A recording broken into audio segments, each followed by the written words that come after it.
الحمد لله نحمده ونستعينه ونستغفره ونؤمن به ونتوكل عليه ونعوذ بالله من شرور أنفسنا ومن سيئات أعمالنا من يهده الله فلا مضل له ومن يضلله فلا هادي له ونشهد أن لا إله إلا الله وحده لا شريك له ونشهد أن محمدا عبده ورسوله أرسل رسوله بالهدى ودين الحق ليظهره على الدين كله ولو كره المشركون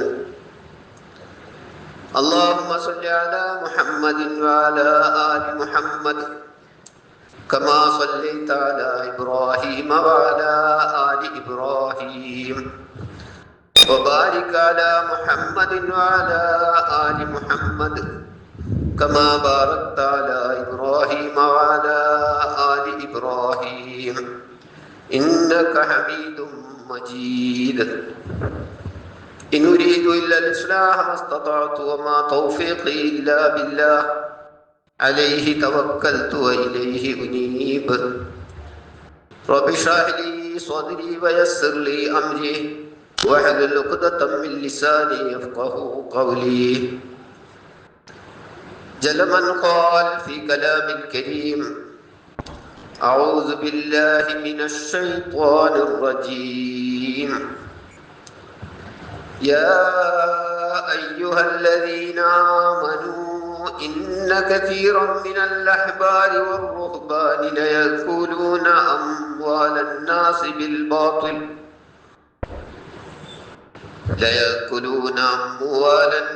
بالباطل ويصدون عن سبيل الله والذين يكنزون الذهب والفضة ولا ينفقونها في سبيل الله فبشرهم بعذاب أليم صدق الله العظيم. أيها الإخوان والأخوات أوصيكم عباد الله ونفسي أولا بتقوى الله. يا أيها الذين آمنوا اتقوا الله حق تقاته ولا تموتن إلا وأنتم مسلمون. പ്രിയമുള്ള സഹോദരന്മാരെ, സഹോദരികൾ, ജീവിതത്തിൻ്റെ നിഖില മണ്ഡലങ്ങളിലും അള്ളാഹുവിനെ സൂക്ഷിച്ചുകൊണ്ട് അള്ളാഹുവിൻ്റെ വിധിവിലക്കുകൾ പാലിച്ചുകൊണ്ട് ജീവിക്കണമെന്ന് ആദ്യമായി എന്നോടും അതുപോലെ നിങ്ങൾ ഓരോരുത്തരോടും വളരെ ശക്തമായ ഭാഷയിൽ ആവശ്യപ്പെടുകയാണ്, വസിയ്യത്ത് ചെയ്യുകയാണ്.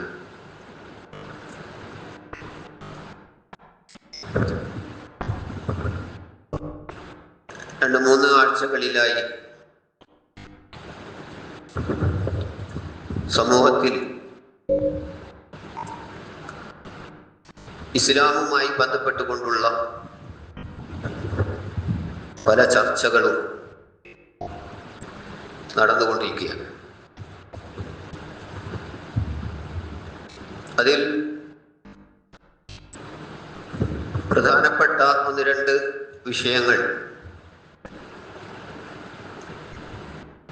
നിങ്ങളുടെ മുന്നിൽ വെക്കുവാനാണ് ഞാൻ ഉദ്ദേശിക്കുന്നത്. ഒന്ന് വഖഫുമായി ബന്ധപ്പെട്ടുകൊണ്ടുള്ള വിഷയമാണ്. മറ്റൊന്ന് സക്കാത്തുമായി ബന്ധപ്പെട്ടുകൊണ്ടുള്ള വിഷയവുമാണ്. വഖഫുമായി ബന്ധപ്പെട്ടുകൊണ്ടുള്ള വിഷയം അത് ഭരണകൂട തലത്തിലാണെങ്കിൽ, സക്കാത്തുമായി ബന്ധപ്പെട്ടുകൊണ്ടുള്ള വിഷയം അത് മത പുരോഹിതരുമായി ബന്ധപ്പെട്ടുകൊണ്ടുള്ളതാണ്. അതിലാദ്യമായി വഖഫുമായി ബന്ധപ്പെട്ടുകൊണ്ടുള്ള വിഷയം എന്താണ് എന്ന് നാം മനസ്സിലാക്കേണ്ടതുണ്ട്. നാം പല ചർച്ചകളിലും ഒഴുകിക്കൊണ്ടിരിക്കുകയാണ്. പക്ഷേ അതിനിടയിൽ നമ്മെ മൊത്തത്തിൽ ബാധിക്കുന്ന പല വിഷയങ്ങളിൽ നിന്നും നാം അകന്നു പോയിക്കൊണ്ടിരിക്കുകയും ചെയ്യുന്നു എന്ന് നാം മനസ്സിലാക്കേണ്ടതുണ്ട്. JPC പുതിയ വഖഫ് ഭേദഗതി ബിൽ കൊണ്ടുവന്നിരിക്കുകയാണ്. ആ ബില്ല് സംബന്ധിച്ച് അതിൻ്റെ ചർച്ച സംയുക്ത പാർലമെന്ററി സമിതിക്ക് വിട്ടിട്ടുണ്ടായിരുന്നുവെങ്കിലും അവിടെ ഒരു ചർച്ചക്കും അവസരം നൽകാതെ, ഒരു അഭിപ്രായ പ്രകടനത്തിനും അവസരം നൽകാതെ ഫാസിസ്റ്റ് സർക്കാർ ഈ വഖഫ് ഭേദഗതിയായി എന്താണോ കൊണ്ടുവരാൻ തീരുമാനിച്ചിട്ടുള്ളത് അത് തന്നെ JPC കൊണ്ടുവരികയാണ് ചെയ്തിട്ടുള്ളത് എന്ന് നാം മനസ്സിലാക്കേണ്ടതുണ്ട്. ആ മാറ്റങ്ങളിൽ അതൊരു ബില്ലായി ഇപ്പോൾ നിയമമായി വന്നിട്ടില്ലെങ്കിലും അതിനുള്ള എല്ലാ തയ്യാറെടുപ്പോടും കൂടിയാണ് അതവിടെ നിൽക്കുന്നത്. ആ കൊണ്ടുവന്നിരിക്കുന്ന മാറ്റങ്ങളിൽ ചിലത് ശ്രദ്ധയിൽപ്പെടുത്തുവാനാണ് ഞാൻ ഉദ്ദേശിക്കുന്നത്. വഖഫ് ബോർഡ് എന്ന് പറയുന്ന ആ സംവിധാനത്തിൽ അത് മുസ്ലിങ്ങൾ മാത്രം കൈകാര്യം ചെയ്യേണ്ടുന്ന ഒരു ബോർഡാണ്, ഒരു വ്യവസ്ഥയാണ്. അതിലുള്ള എല്ലാ അംഗങ്ങളും മുസ്ലിങ്ങളായിരിക്കണം എന്നുള്ളതാണ് അതിൻ്റെ നിയമം. ആ നിയമത്തെ ഭേദഗതി ചെയ്തുകൊണ്ട് വഖഫ് ബോർഡിൽ മറ്റിതര സമുദായത്തിലെ അംഗങ്ങൾക്കും പ്രാതിനിധ്യം നൽകുന്ന ഒരു മാറ്റമാണ് ഒന്നാമതായി കൊണ്ടുവന്നിട്ടുള്ളത്. അതുപോലെ തന്നെ അടിയാധാരം മുതൽ കൈമാറ്റം നടന്ന എല്ലാ രേഖകളും സർക്കാരിന്റെ മുമ്പിൽ നൽകണം എന്നുള്ളതാണ് മറ്റൊരു വ്യവസ്ഥ. ഇവിടെ വഖഫ് ബോർഡ് അല്ലാതെ ദേവസ്വം ബോർഡുണ്ട്, അതുപോലെ ക്രിസ്തീയ സഭകളുണ്ട്. അതിൻ്റെയൊക്കെ സർക്കാർ സംവിധാനത്തിൽ അതത് മതവിശ്വാസികളാണ് കൈകാര്യം ചെയ്യുന്നതെങ്കിൽ ഇതുവരേക്കും വഖഫ് ബോർഡിൽ മുസ്ലിങ്ങൾ തന്നെയായിരുന്നു കൈകാര്യം ചെയ്തിരുന്നതെങ്കിൽ ഇനി മുതൽ അങ്ങനെയല്ല. മുസ്ലിം വഖഫ് ബോർഡിലേക്ക് മറ്റിതരസ്ഥർ കൂടി കടന്നു വരുന്ന ഒരവസ്ഥയാണ് ഒന്നുള്ളത്. പിന്നെ അടിയാധാരം മുതൽ കൈമാറ്റ രേഖകളെല്ലാം സമർപ്പിക്കണമെന്ന് പറയുമ്പോൾ അവിടെ നാം ഒന്ന് മനസ്സിലാക്കേണ്ടതുണ്ട്. NRC എന്ന് പറഞ്ഞൊരു വ്യവസ്ഥ നമ്മുടെ സർക്കാർ ആദ്യത്തിൽ കൊണ്ടുവന്നിരുന്നു.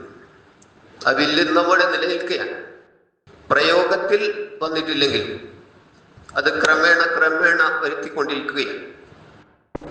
ആ NRCയുടെ അടിസ്ഥാനത്തിൽ അവർ പറയുന്നത് നിങ്ങളുടെ പൂർവ്വപിതാക്കളുടെ ബർത്ത് സർട്ടിഫിക്കറ്റ് അടക്കം കാണിക്കണം, സർക്കാരിന്റെ മുമ്പിൽ വെക്കണം. അതാർക്ക്? ഹിന്ദുക്കൾക്ക് വേണ്ട, ക്രിസ്ത്യാനികൾക്ക് വേണ്ട, ഇവിടുത്തെ ജൈനന്മാർക്കും ബുദ്ധന്മാർക്കും സിഖുകാർക്കൊന്നും ആവശ്യമില്ല. അപ്പോൾ ആർക്കാണ് ആവശ്യം? അതൊരു സമുദായത്തെ താടിച്ച് ചെയ്തുകൊണ്ട് നിങ്ങൾക്ക് ഈ രാജ്യത്ത് പൗരത്വം കിട്ടണമെങ്കിൽ നിങ്ങളുടെ മാത്രം പോരാ, നിങ്ങളുടെ പൂർവ്വപിതാക്കളുടെ ബർത്ത് സർട്ടിഫിക്കറ്റ് ഹാജരാക്കണം എന്നതാണ് കൊണ്ടുവന്ന നിയമം. അത് നമുക്കറിയാം. ബർത്ത് സർട്ടിഫിക്കറ്റ് എന്ന് പറയുന്ന ഒരു സംവിധാനം തന്നെ തുടങ്ങുന്നത് 969-ലാണ്. 70-ലാണ് അത് നടപ്പിൽ വരുന്നത്. ഇപ്പോൾ എന്നെ പോലെയുള്ള പ്രായമായ ആളുകൾക്ക് ബർത്ത് സർട്ടിഫിക്കറ്റ് നമുക്ക് തന്നെ ഇല്ല, പിന്നെയല്ലേ നമ്മുടെ പിതാക്കളുടെ ബർത്ത് സർട്ടിഫിക്കറ്റ് നമ്മൾ കൊണ്ടുവരിക എന്നുള്ളത്. അപ്പോൾ ഈ സമുദായത്തിന് അത് സാധ്യമല്ല. അത് സാധ്യമല്ലാത്ത കാലത്തോളം അവർക്ക് ഈ രാജ്യത്തിന്റെ പൗരത്വം നൽകേണ്ടതില്ല എന്ന ഒരു കാഴ്ചപ്പാടോടുകൂടിയാണ് ആ ബില്ല് കൊണ്ടുവന്നത് എന്ന നിലക്ക് തന്നെയാണ് ഇന്ന് അടിയാധാരവും കൈമാറ്റ മുതലുകളും ഈ വഖഫ് എന്ന് പറയുന്ന സ്വത്ത് അധികവും ഇന്ത്യക്ക് സ്വാതന്ത്ര്യം ലഭിക്കുന്നതിന് മുമ്പ് നൽകിയിട്ടുള്ള പല ആളുകളും അന്ന് വഖഫായി നൽകിയിട്ടുള്ള സ്വത്തുക്കളാണ്. ഇന്ത്യക്ക് സ്വാതന്ത്ര്യം കിട്ടിയതിന് ശേഷമാണ് ഇവിടെ ഈ രജിസ്ട്രേഷനും മറ്റ് സംവിധാനങ്ങളും ഉണ്ടാകുന്നത്. അപ്പോൾ അപ്പോൾ അതുകൊണ്ട് തന്നെ അടിയാധാരങ്ങളും കൈമാറ്റ രേഖകളും ഉണ്ടായിരിക്കുകയില്ല ഈ വഖഫ് സ്വത്തുക്കൾക്ക് എന്ന് അവർക്കറിയാം. അതുകൊണ്ട് ഈ വഖഫ് സ്വത്തുക്കൾ പിടിച്ചെടുക്കുക എന്ന ഒരു ലക്ഷ്യം വെച്ചുകൊണ്ടാണ് അവർ ഇങ്ങനെ ഒരു ബില്ല് കൊണ്ടുവന്നിരിക്കുന്നത് എന്ന് നാം മനസ്സിലാക്കേണ്ടതുണ്ട്. അപ്പോൾ എന്താണ് ഈ വഖഫ് എന്നുള്ള കാര്യം നാം മനസ്സിലാക്കേണ്ടതുണ്ട്. ലൻ തനാലുൽ ബിർറ ഹത്താ തുൻഫിഖു മിമ്മാ തുഹിബ്ബൂൻ. ഏറെ പ്രിയപ്പെട്ടതിൽ നിന്ന് ചെലവഴിക്കുന്ന കാലത്തോളം, ചെലവഴിക്കാത്ത കാലത്തോളം നിങ്ങൾ പുണ്യം നേടുകയില്ല എന്ന് അല്ലാഹു സുബ്ഹാനഹു വ തആല പറയുകയാണ്.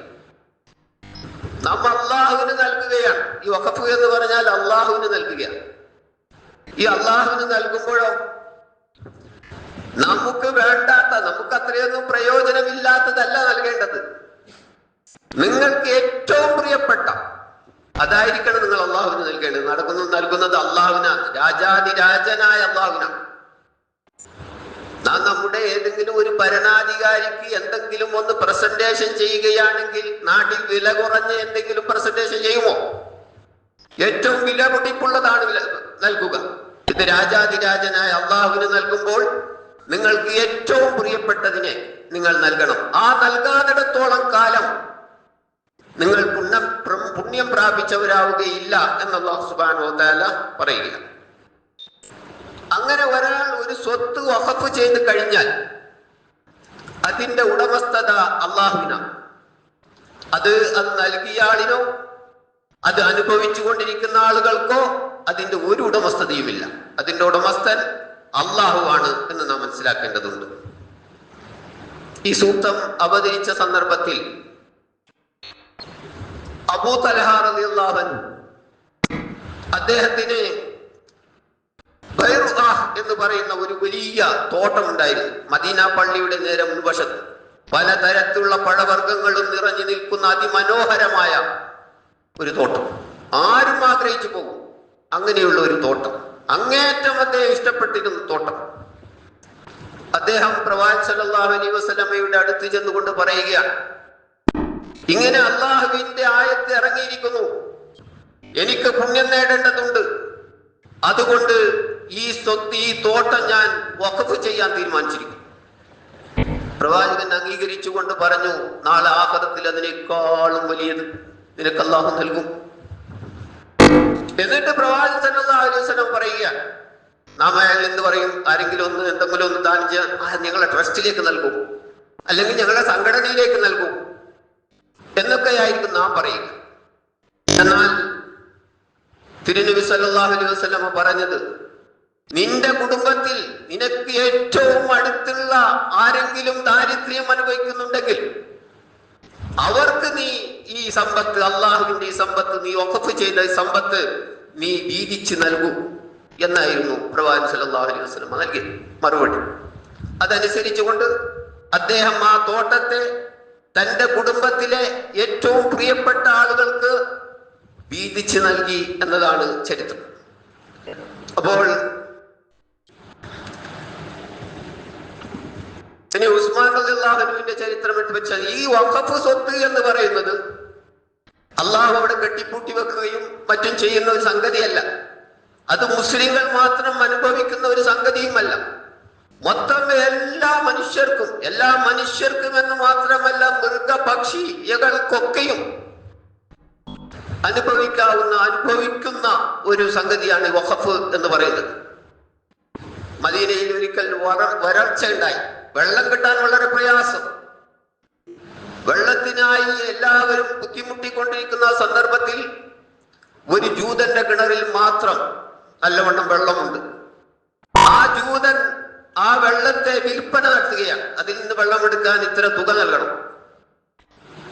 അങ്ങനെ സമയത്ത് അത് എല്ലാവർക്കും നൽകി വാങ്ങാൻ പറ്റാത്തൊരവസ്ഥ, ഏതെങ്കിലും പണമുള്ള ആളുകൾ മാത്രം വാങ്ങുന്ന ഒരവസ്ഥ.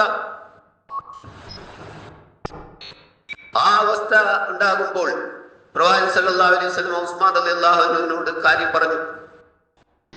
അദ്ദേഹം വലിയ തുക നൽകി ആ കിണർ വാങ്ങി. കിണർ വാങ്ങിയതിനാണ് ഇനി എനിക്ക് കച്ചവടം തുടങ്ങാലോ എന്നല്ല, ആ കിണർ അല്ലാഹു വഖഫ് ചെയ്തു. പിന്നീട് ആ കിണറിൽ നിന്ന് ജൂതന്മാർ, ക്രിസ്ത്യാനികൾ, മജൂസികൾ, മുശ്രിക്കുകൾ, മതമുള്ളവർ, ഇല്ലാത്തവർ, മുസ്ലിങ്ങൾ എല്ലാവരും ആ വെള്ളത്തെ, ആ കിണറിലെ വെള്ളത്തെ ഉപയോഗിച്ചു കൊണ്ടിരുന്നു. അപ്പോൾ വഖഫ് എന്ന് പറയുന്നത് അത് മുസ്ലിം സമൂഹത്തിന് മാത്രം അനുഭവിക്കാനുള്ളതല്ല എന്ന് കൂടി നാം മനസ്സിലാക്കേണ്ടതുണ്ട്. അതുപോലെ പള്ളി കെട്ടാൻ വേണ്ടി ഒരാൾ വഖഫ് ചെയ്താൽ അവിടെ പള്ളി നിർമ്മിക്കാം. അതുപോലെ അനാഥാലയങ്ങൾക്ക് വേണ്ടി, അതുപോലെ മദ്രസകൾക്ക് വേണ്ടി, അതല്ലെങ്കിൽ ഒരാൾ റോഡിന് വേണ്ടി, അതല്ലെങ്കിൽ മൃഗങ്ങൾക്ക് മേച്ചിൽ സ്ഥലമായി ഒരാൾ ദാനം ചെയ്തു അള്ളാഹുവിന്, എങ്കിൽ അതും വഖഫാണ് എന്ന് നാം മനസ്സിലാക്കേണ്ടതുണ്ട്. മൃഗങ്ങൾക്ക് മേഞ്ഞു നടക്കാൻ ഒരു പിൽമേട് ഒരാൾ അള്ളാഹുവിന്റെ മാർഗത്തിൽ വഖഫ് ചെയ്താൽ അത് വഖഫാണ്. അതുപോലെ തന്നെ ാണ് ഈ വഖഫിന്റെ കാര്യങ്ങളെല്ലാം. അപ്പോൾ അള്ളാഹുവിന്റെ റസൂൽ സല്ലല്ലാഹു അലൈഹി വസല്ലമ പറഞ്ഞു, ഒരാൾ മരിച്ചു കഴിഞ്ഞാൽ, മരിച്ചതിന് ശേഷം, മരിക്കുന്നതോടുകൂടി അയാളുടെ എല്ലാ കർമ്മങ്ങളും അവസാനിച്ചു. പിന്നീട് അയാൾക്ക് നോമ്പ് നോക്കാനോ, നമസ്കരിക്കാനോ, സക്കാത്ത് നൽകാനോ, ഹജ്ജ് നിർവഹിക്കാനോ ഒന്നിനും സാധ്യമല്ല. മരണത്തോടുകൂടി അയാളുടെ കർമ്മങ്ങളൊക്കെ അവസാനിച്ചു. പക്ഷെ മരിച്ചതിന് ശേഷവും അദ്ദേഹത്തിന്, ആ മനുഷ്യന് പ്രതിഫലം ലഭിച്ചുകൊണ്ടിരിക്കുന്ന, അയാളുടെ അക്കൗണ്ടിൽ വരവ് വെച്ചുകൊണ്ടിരിക്കുന്ന 3 കാര്യങ്ങളുണ്ട്. ഒന്ന് ജാരിയായ സദഖ, ഒന്ന് നാഫിയായ ഇൽമ്, ഒന്ന് സ്വാലിഹായ സന്താനം. അപ്പോൾ ആ ജാരിയായ സദഖ എന്ന് പറയുന്നത് ഈ തരത്തിൽ ഒരാൾക്ക് കുറെ ആളുകൾക്ക് ആ റോഡിൽ എത്ര കാലം, എത്ര ജനങ്ങൾ, അത് മത, ജാതി, വർഗ വ്യത്യാസമില്ലാതെ സഞ്ചരിച്ചുകൊണ്ടിരിക്കുകയാണ്. അത് ഉപയോഗപ്പെടുന്നിടത്തോളം കാലം അതിന്റെ പ്രതിഫലം അയാൾക്ക് ലഭിച്ചുകൊണ്ടിരിക്കും. ഒരു വെള്ളത്തിന് വേണ്ടി കിണർ നിർമ്മിച്ചു കൊടുത്തു, അല്ലെങ്കിൽ ഒരു ജലസേചന പദ്ധതി ഒരാൾ ഒരുക്കി കൊടുത്തു, അതല്ലെങ്കിൽ ഒരു അനാഥാലയം ഉണ്ടാക്കി കൊടുത്തു, മദ്രസ ഉണ്ടാക്കി കൊടുത്തു. ഇതൊക്കെ എത്ര കാലം അവിടെ പ്രയോജനപ്പെടുന്നു, അത്ര കാലം അതിന്റെ പ്രതിഫലം അയാൾക്ക് ലഭിച്ചുകൊണ്ടിരിക്കും.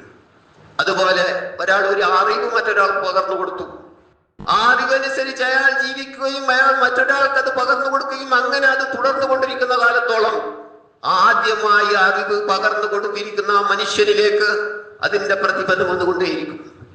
അതുപോലെ തനിക്ക് വേണ്ടി പ്രാർത്ഥിക്കുന്ന സ്വാലിഹായ സന്താനത്തെ ഒരാൾ വാർത്തെടുത്താൽ ആ സന്താനം എത്ര കാലം സാലിഹായ കർമ്മങ്ങൾ ചെയ്തുകൊണ്ട് ജീവിക്കുന്നുവോ അവൻ ചെയ്യുന്ന ഓരോ സൽക്കർമ്മങ്ങൾക്കും തന്റെ മാതാപിതാക്കൾക്ക് അതിന്റെ പ്രതിഫലം ലഭിച്ചുകൊണ്ടിരിക്കും. ഇങ്ങനെയുള്ള 3 കാര്യങ്ങളാണ് പ്രവാചകൻ സല്ലല്ലാഹു അലൈഹി വസല്ലം നമ്മെ പഠിപ്പിച്ചത്. അതിലൊന്നാണ് ഈ വഖഫ് എന്ന് പറയുന്നത് എന്ന് നാം മനസ്സിലാക്കേണ്ടതുണ്ട്. അതുപോലെ ഈ വഖഫ് സ്വത്തിന്റെ, അള്ളാഹുവിന്റെ സ്വത്തിന്റെ പരിപാലനം അതാരായിരിക്കണം നിർവഹിക്കേണ്ടത് എന്ന് കൂടി അള്ളാഹു പറയുകയാണ്. ഇന്നമാ യഅ്മുറു മസാജിദല്ലാഹി മൻ ആമന ബില്ലാഹി വൽ യൗമിൽ ആഖിർ വഅഖാമ സ്വലാത്ത വആത സകാത്ത വലം യഖ്ശ ഇല്ലല്ലാഹ്.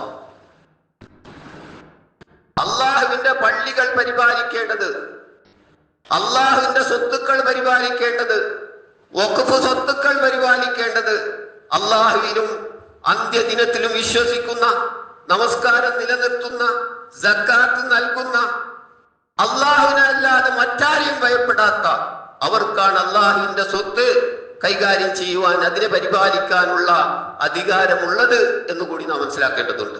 അപ്പോൾ അതുകൊണ്ട് ഈ വഖഫുമായി ബന്ധപ്പെട്ടുകൊണ്ടുള്ള കാര്യത്തിൽ നാം ബോധവാന്മാരാവുകയും അതിനെ നിയമത്തിന്റെ ചട്ടക്കൂട്ടിൽ നിന്നുകൊണ്ട് പ്രതിരോധിക്കാൻ കഴിയുന്ന വിധത്തിൽ അതിനെതിരെ സമരം നടത്തുകയും ചെയ്യേണ്ടുന്ന ഒരു സാഹചര്യത്തിലാണ് നാം ഉള്ളത് എന്നുണർത്തുകയാണ്.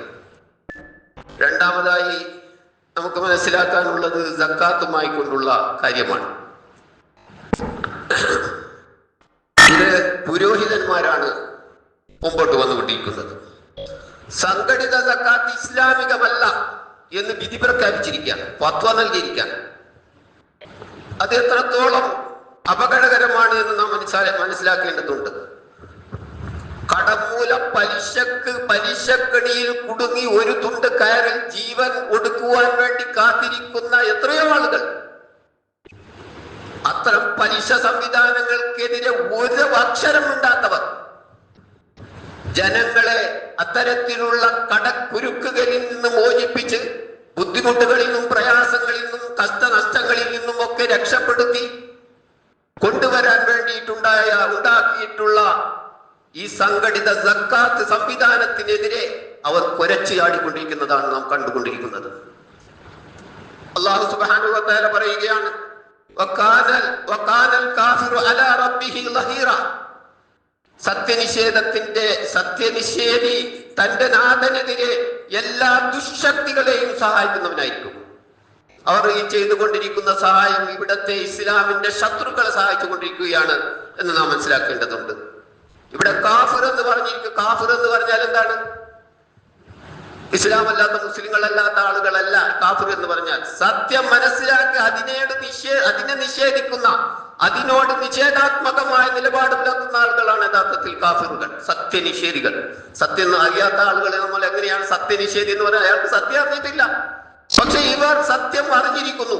ഖുർആനിന്റെയും ഹദീസിന്റെയും അടിസ്ഥാനത്തിൽ കാര്യങ്ങൾ അറിഞ്ഞതിന് ശേഷം അതിനെ നിഷേധിക്കുന്ന ഒരു നിലപാട് സ്വീകരിച്ചിരിക്കുന്നു. അത്തരത്തിലുള്ള ആളുകൾ സഹായിച്ചു കൊണ്ടിരിക്കുന്നത് ഈ അക്രമികളായ ദുഷ്ടന്മാരായ ദുശക്തികളെയാണ് എന്ന് അല്ലാഹു സുബ്ഹാനഹു വ തആല പറയുകയാണ്. അല്ലാഹു ഖുർആനിൽ പറയുന്നു, ഖുൽ മിൻ അംവാലിഹിം സദഖ. നീ അവരുടെ സ്വത്തിൽ നിന്നും സക്കാത്ത് ഉസൂൽ ചെയ്യുക, സക്കാത്ത് പിടിച്ചെടുക്കുക എന്ന് അല്ലാഹു സുബ്ഹാനഹു വ തആല പ്രവാചകൻ സല്ലല്ലാഹു അലൈഹി വസല്ലമയോട് കൽപ്പിക്കുകയാണ്. സമ്പന്നന്മാരിൽ നിന്ന് നീ സക്കാത്ത് ഉസൂല് ചെയ്ത് പിടിച്ചെടുത്ത് എടുക്കണമെന്ന് അല്ലാഹു സുബ്ഹാനഹു വ തആല പറയുകയാണ്. പ്രവാചകൻ സല്ലല്ലാഹു അലൈഹി വസല്ലമ പറഞ്ഞു, തുഖദ് മിൻ അഗ്നിയാഹിം വതുറദു അലാ ഫുഖറായിഹിം. നിങ്ങളിൽ നിന്നുള്ള സമ്പന്നന്മാരിൽ നിന്ന് സക്കാത്ത് ഉസൂല് ചെയ്ത് നിങ്ങളിലെ ദരിദ്രന്മാരിൽ നിങ്ങൾ അത് വിതരണം ചെയ്യുക എന്ന് പ്രവാചകൻ സല്ലല്ലാഹു അലൈഹി വസല്ലമ കൽപ്പിക്കുന്നു. അപ്പോൾ ഇത് വളരെ വ്യക്തമായിക്കൊണ്ട് ഖുർആനും തിരുസുന്നത്തും നമ്മെ പഠിപ്പിച്ചിട്ടുള്ള ഒരു സംഘടിത വ്യവസ്ഥയാണ് സക്കാത്ത് എന്ന് പറയുന്നത് എന്ന് നാം മനസ്സിലാക്കേണ്ടതുണ്ട്. സിദ്ദീഖ് റളിയല്ലാഹു അൻഹു ഭരണം ഏറ്റെടുത്ത സന്ദർഭത്തിൽ ചില മുസ്ലിങ്ങൾ അവർ പറഞ്ഞു, ഞങ്ങൾ നൽകിക്കൊള്ളാം, ഞങ്ങൾ സക്കാത്ത് നൽകുകയില്ല എന്ന് പറയുന്നില്ല, പക്ഷെ ഞങ്ങൾ നൽകിക്കൊള്ളാം, ഞങ്ങൾ പേഴ്സണലായി നൽകിക്കൊള്ളാം, ഞങ്ങൾ ഈ ഭരണകൂടത്തെ ഖിലാഫത്തിന്റെ കീഴിലുള്ള ഈ സംവിധാനത്തിലേക്ക് ഞങ്ങൾ ഞങ്ങളുടെ സക്കാത്ത് നൽകുകയില്ല എന്ന് പറഞ്ഞപ്പോൾ സിദ്ദീഖ് റളിയല്ലാഹു അൻഹു പറഞ്ഞു, ഞാൻ അവരോട് യുദ്ധം ചെയ്യും, വാളെടുത്ത് യുദ്ധം ചെയ്യും. എത്രത്തോളം എന്ന് വെച്ചാൽ, ഒരാൾ ഒരു സക്കാത്തിന്റെ ഒട്ടകം കൊണ്ടുവന്നു, അത് ഒരു കയറിൽ കെട്ടിയാണ് വന്നത്. ആ കയറ് അയാൾ ഊരിക്കൊണ്ട് പോകുന്നുണ്ടെങ്കിൽ ആ കയറിന് വേണ്ടി പോലും ഞാൻ യുദ്ധം ചെയ്യും. റസൂൽ സല്ലല്ലാഹു അലൈഹി വസല്ലമക്ക് ആ കയറടക്കമാണോ നിങ്ങൾ ഒട്ടകം നൽകിയിട്ടുള്ളത് എങ്കിൽ ആ കയറടക്കം എനിക്കും നിങ്ങൾ സക്കാത്ത് നൽകണം എന്ന് പ്രഖ്യാപിക്കുകയാണ് ചെയ്തിട്ടുള്ളത്. അല്ലാതെ നിങ്ങൾ സക്കാത്ത് കൊടുത്താൽ മതി, ഞങ്ങളെ തന്നില്ല, തിരക്കേടില്ലപ്പാ എന്നല്ല പറഞ്ഞത്. അങ്ങനെ തരാതെ ആളുകളോട് യുദ്ധം ചെയ്യും. അപ്പോൾ ഈ ഒരു സംവിധാനത്തിന്റെ പ്രാധാന്യം എന്താണ് എന്ന് നാം മനസ്സിലാക്കേണ്ടതുണ്ട്.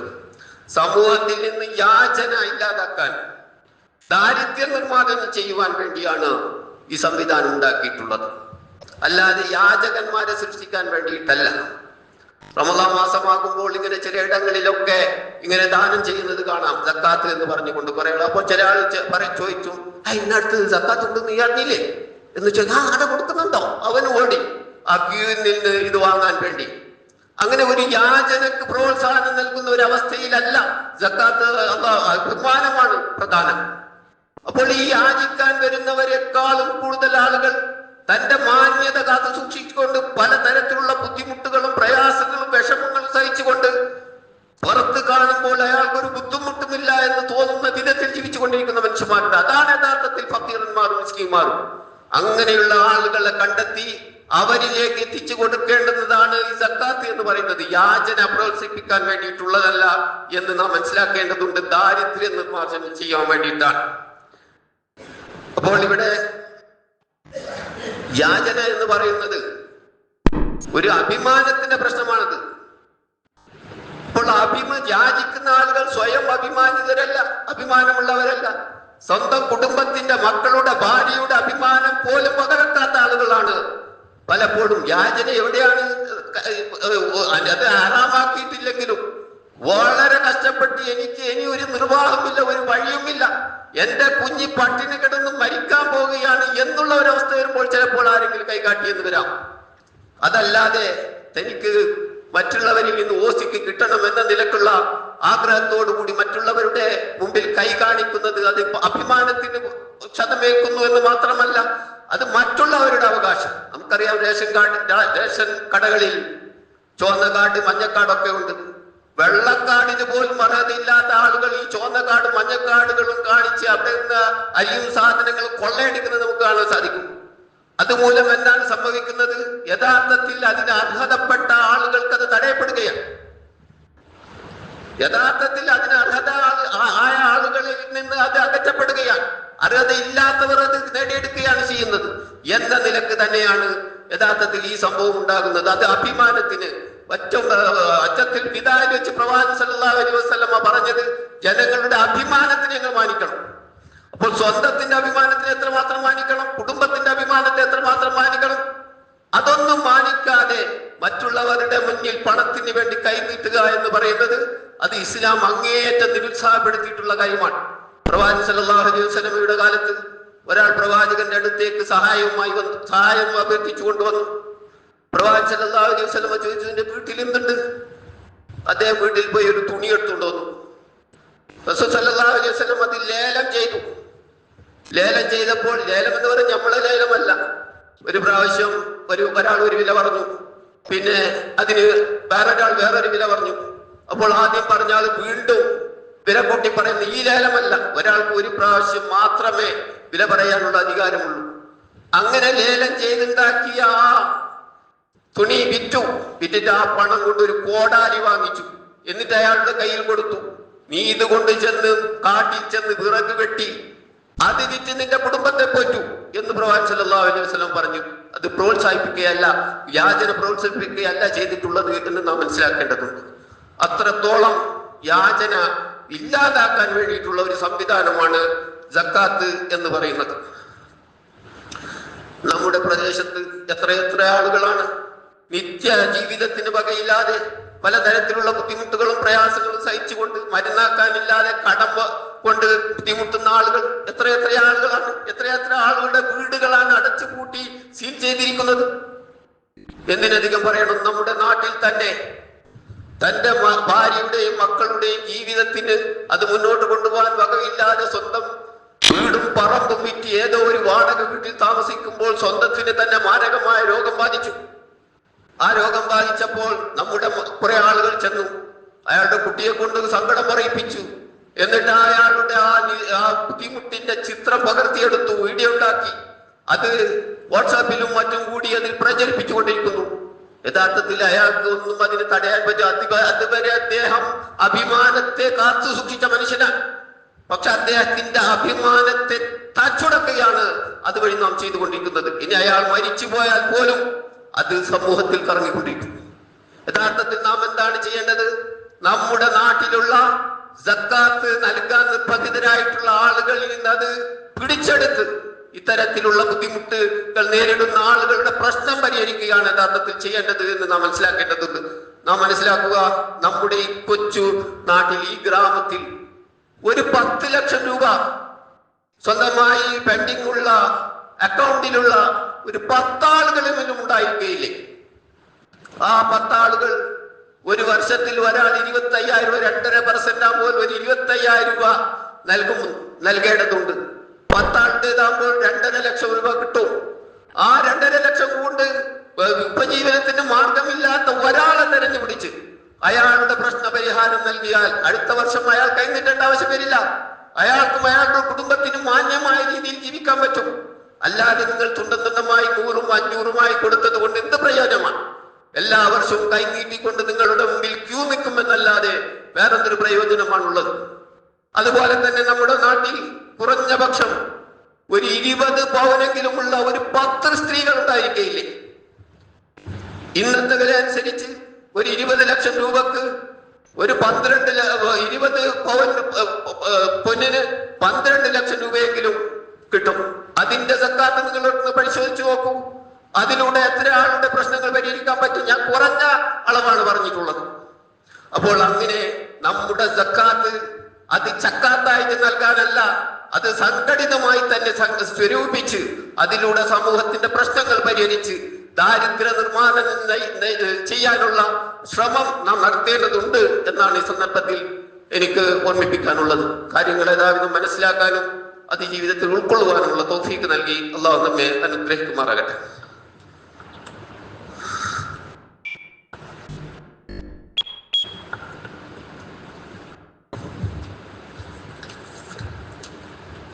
الحمد لله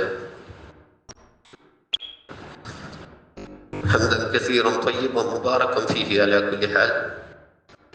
أشهد أن لا إله إلا الله وحده لا شريك له ونشهد أن محمدا عبده ورسوله. إن الله وملائكته يصلون على النبي يا أيها الذين آمنوا صلوا عليه وسلموا تسليما. اللهم صل على محمد وعلى آله وصحبه من الخلفاء الراشدين ومن تبعهم بإحسان إلى يوم الدين. أيها المؤمنون أوصيكم عباد الله ونفسي ثانيا بتقوى الله. പ്രിയമുള്ള സഹോദരന്മാരെ, സഹോദരികളെ, ജീവിതത്തിലുടനീളം അള്ളാഹുവിനെ സൂക്ഷിച്ചുകൊണ്ട് അവൻ്റെ വിധിവിലക്കുകൾ പാലിച്ചുകൊണ്ട് ജീവിക്കണമെന്ന് എന്നോടും അതുപോലെ നിങ്ങൾ ഓരോരുത്തരോടും വീണ്ടും അഭ്യർത്ഥിക്കുകയാണ്. അപ്പോൾ സംഘടിത സക്കാത്തിനെ കുറിച്ച് സംസാരിക്കുമ്പോൾ പല ആളുകളും മുമ്പോട്ട് വെക്കുന്ന ഒരു വിഷയം, അതൊരു ഇസ്ലാമിക ഭരണകൂടത്തിന് കീഴിൽ മാത്രമാണ് നടപ്പാക്കാൻ പറ്റുക എന്നുള്ളതാണ്.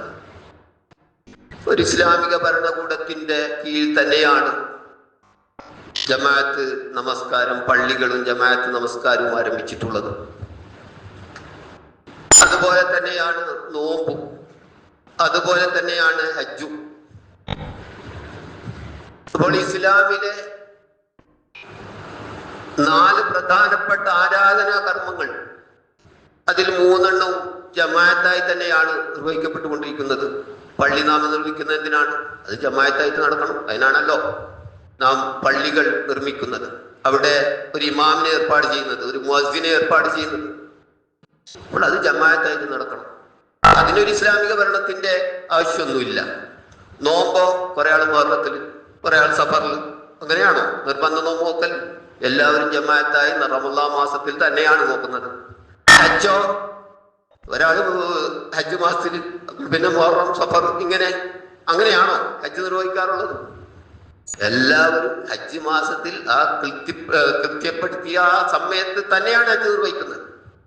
ഹജ്ജിന് വേണ്ടിയിട്ട് ഇവിടെ അതിനുള്ള സംവിധാനം സർക്കാരിലുണ്ട്. അപ്പോൾ ഈ സക്കാത്ത് പറയുമ്പോൾ മാത്രം അതിന് ഇസ്ലാമിക ഭരണം പറഞ്ഞു, ബാക്കിയൊന്നും ഇസ്ലാമിക ഭരണം വേണ്ട. ഇതിനും ഇസ്ലാമിക ഭരണം വേണ്ട. ഓരോ മഹലിലും ആ മഹലില് തീരുമാനിച്ച് അങ്ങനെ ഒരു സംവിധാനം ഉണ്ടാക്കിയാൽ ആ ഓരോ മഹലിലെയും പ്രശ്നങ്ങൾ പരിഹരിക്കാൻ അതുവഴി നമുക്ക് സാധിക്കും എന്നുകൂടി നാം മനസ്സിലാക്കേണ്ടതുണ്ട്. അതിനുള്ള പരിശ്രമം നടത്തുക. പ്രവാചകൻ സല്ലല്ലാഹു അലൈഹി വസല്ലമയോട് അല്ലാഹു സുബ്ഹാനഹു വ തആല പറഞ്ഞത് എന്താ? ഫദക്കിർ ഇന്നമാ അൻത മുദക്കിർ, നീ ഉത്ബോധിപ്പിക്കുക, നീ ഒരു ഉത്ബോധകൻ മാത്രമാണ്. അത്രേ എനിക്കും നിങ്ങളുടെ മുമ്പിൽ വെക്കാനുള്ളൂ. അല്ലാഹു സുബ്ഹാനഹു വ തആല കാര്യങ്ങൾ എല്ലാവിധം മനസ്സിലാക്കാനും അത് ജീവിതത്തിൽ ഉൾക്കൊള്ളുവാനുമുള്ള തൗഫീഖ് നൽകി അല്ലാഹു നമ്മെ അനുഗ്രഹിക്കുമാറാകട്ടെ. നമ്മിൽ നിന്നും, നമ്മുടെ മാതാപിതാക്കളിൽ നിന്നും, നമ്മുടെ ഇണകളിൽ നിന്നും, സന്താനങ്ങളിൽ നിന്നും, മരിച്ചുപോയ ജീവിച്ചിരിക്കുന്നതുമായ എല്ലാ ഓരോ മുഅ്മിനീങ്ങളും മുസ്ലിമുമായ സഹോദരന്മാരിൽ നിന്നും വന്നു പോയിട്ടുള്ള, നമ്മൾ അറിഞ്ഞും അറിയാതെയും ഓർമ്മയിലും മറന്നും ശരീരം കൊണ്ടും മനസ്സുകൊണ്ടും ചിന്താപരമായി, കർമ്മപരമായി, രഹസ്യമായി, പരസ്യമായി ചെയ്തു പോയിട്ടുള്ള എല്ലാ ബന്ധോഷങ്ങളെയും ചെറുദോഷങ്ങളെയും ഗഫൂറും റഹീമും വദൂദുമായ നാഥ, നീ ഞങ്ങൾക്ക് എല്ലാവർക്കും വിട്ടുപുറത്ത് മാപ്പാക്കി തരണമേ നാഥ. പടച്ചവനെ, ഞങ്ങൾ നേരിടുന്ന എല്ലാ പ്രശ്നങ്ങൾക്കും, സാമ്പത്തികമായ പ്രശ്നങ്ങൾക്ക്, സാമൂഹികമായ പ്രശ്നങ്ങൾക്ക്, ആരോഗ്യപരമായ പ്രശ്നങ്ങൾക്ക്, എല്ലാ പ്രശ്നങ്ങൾക്കും, ദീനിന്റെ കാര്യത്തിനും ദുനിയാവിന്റെ കാര്യത്തിനും ആഖിറത്തിന്റെ കാര്യത്തിനും ഇഹത്തിലേക്കും പരത്തിലേക്കും ഖൈറായ രീതിയിൽ നീ പരിഹാരം ഉണ്ടാക്കി തരണമേ അല്ലാഹ്. ഞങ്ങളുടെ ജീവിതത്തിന്റെ അടിസ്ഥാനമായ ദീനിനെയും ഞങ്ങളുടെ ഉപജീവനത്തിന്റെ അടിസ്ഥാനമായ ദുനിയാവിനെയും ഞങ്ങളുടെ ശാശ്വത ജീവിതത്തിന്റെ അടിസ്ഥാനമായ ആഖിറത്തിനെയും നീ ഞങ്ങൾക്ക് നന്നാക്കി തരണമേ അല്ലാഹ്. അല്ലാഹുവേ, ഞങ്ങളുടെ എല്ലാവരുടെയും കബറിടങ്ങളെ നീ വിശാലമാക്കി തീർക്കുകയും സ്വർഗ്ഗ പൂങ്കാവനമാക്കി മാറ്റുകയും പ്രകാശപൂരിതമാക്കി തീർക്കുകയും ചെയ്യണമേ അല്ലാഹ്. ഏകാന്തമായ ഖബറിലുള്ള അദാബുകളിൽ നിന്നും, ചുട്ടുപൊള്ളുന്ന മഹ്ശറ മൻസബയിലുള്ള അദാബുകളിൽ നിന്നും, കഠിന കഠോരങ്ങളായ ശിക്ഷകളാൽ നിറക്കപ്പെട്ട നിന്റെ ഭയാനഭയങ്കരമായ ആ നരക ശിക്ഷകളിൽ നിന്നും ഞങ്ങളെല്ലാവരെയും നീ പരിപൂർണമായി കാത്തുരക്ഷിക്കുകയും നിന്റെ ജന്നത്തുൽ ഫിർദൗസിൽ തന്നെ ഞങ്ങളെല്ലാവരെയും നീ പ്രവേശിപ്പിച്ച് നിന്റെ വജ്ഹിനെ കണ്ട് സന്തോഷിക്കാനുള്ള സൗഭാഗ്യം നൽകി അനുഗ്രഹിക്കുകയും ചെയ്യണമേ അല്ലാഹ്. اللهم اغفر للمؤمنين والمؤمنات والمسلمين والمسلمات الأحياء منهم والأموات إنك مجيب الدعوات يا قاضي الحاجات طيب الصراط وجعل الجنة مأواهم. اللهم اجرنا من النار، اللهم اجرنا من النار، اللهم اجرنا من النار. اللهم لا تشفي قلبنا بالنار ولا تجعلنا من حطب النار وإنها بالستار بسم وسؤال القرار. ربنا اغفر لنا ولإخواننا الذين سبقونا بالإيمان ولا تجعل في قلوبنا غلا للذين آمنوا ربنا إنك رؤوف رحيم. ربنا اغفر لنا وارحمنا ولوالدينا ربنا ارحمهما كما ربيانا صغارا.